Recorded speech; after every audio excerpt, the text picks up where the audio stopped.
Hi everybody, I'm Amy from the Cauldron, and in today's episode of Dye Time I'm going to be over dyeing this 10 gram skein which has been dyed with Strawberry Frappe fibre reactive dye from Dharma. Now I'm going to over dye it with dark brown acid dye from Craft and Design. Now I wanted a 0.5% solution of this, which would mean, because that's a 10 gram skein, I'd need 0.05 grams of dye, which is frankly very, very difficult to measure out. So I've measured out here 0.1 gram of dye, and I did wear my mask when I was measuring it out, and I've still got my gloves on. So I've got 0.1 gram of dye in here, and I've dissolved it in 50 millilitres of water. So I'm going to take half of this, which would be 25 millilitres. There we go. So that's 20 in there. And another 5 millilitres there. This should be the 0.5% solution that I was looking for. Now obviously this is not enough to dye my yarn in. I'm just going to add the tablespoon of vinegar before I forget. So I'm going to add a little bit more water.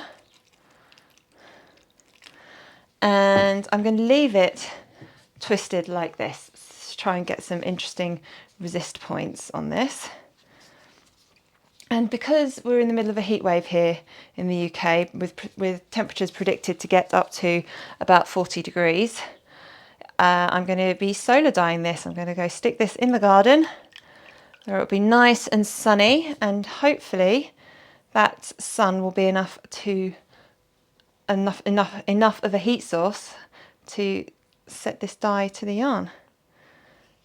I haven't pre-soaked it, so it is floating about, but I don't want a solid colour. I would like it to be a little bit patchy, a little bit different, so that doesn't worry me. I'm going to stick this in the sun now. This has been sitting in the sun for about 24 hours now. You can see it's nice and steamy. And oh, that's pretty good. Most of that dye has cleared. I'm very happy with that.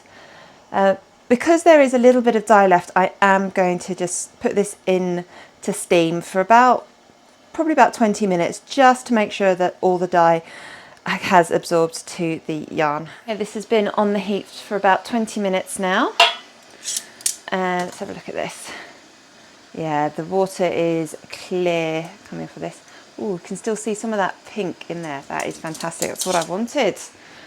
And let's have a little look at the water underneath.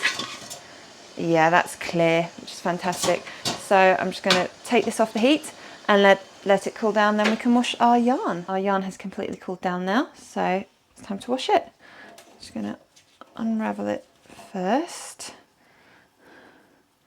and put on a reusable zip tie. So I've got something to hold on to.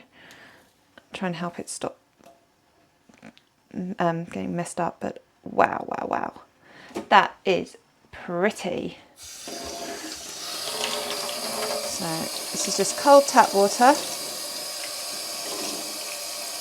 I'm not expecting there to be any runoff, any bleeding. Just add a little bit of washing up liquid, just to help shift anything. I'm really, really hoping there won't be any bleeding. But that water looks pretty clear to me, which is great. So I'm just going to rinse this through a few times, and then I can hang it up to dry.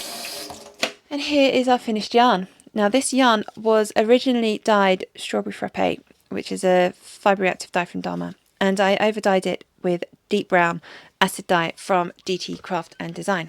Let's take these away for a minute and just have a quick close up of this. You can still see a lot of that pink coming through because I did dye this wound in a skein, so there was a lot of resist. So you can see there's quite a lot of that pink coming through. But what I really, really love is this brown, how different it is just been layered on top of this pink.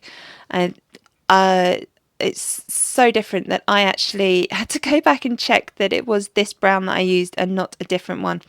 You can see they're so different just from the layering. I know I've said that, but I'm really, really impressed. I mean, this brown on here, it reminds me of a different brown. And there's some interesting colouring going on here. I don't know if there was any cross-contamination or what, because it looks it's like sort of purpley almost, or maybe some very pale black. It's kind of hard to see on camera.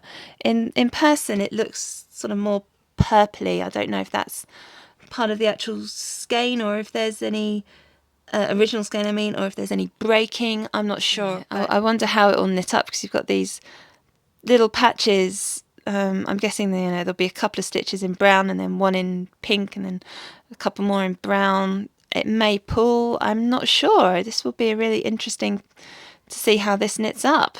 Now, I haven't reskeins this, but you can see the way I have tied this, it's not the same as how I dyed it. So you can see the pink, you can see the brown, you can see that strange purple coming through. I'm really not sure where that's come from, but it looks pretty with it. I'm not unhappy with it. I'm just a bit curious as to where it might have come from.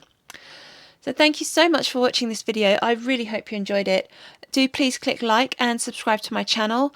I produce a new dyeing tutorial every Monday and it's published around about 6 PM UK time. And I do like to experiment with different techniques and dyes and fibre types in my videos. So I might over dye one week like I did with this. I might dye some fibre and then spin it. Another week I might do some ice dyeing another week. So there's all sorts of different things that I like to do. So there should always be something interesting and different to watch. Thank you so much for watching.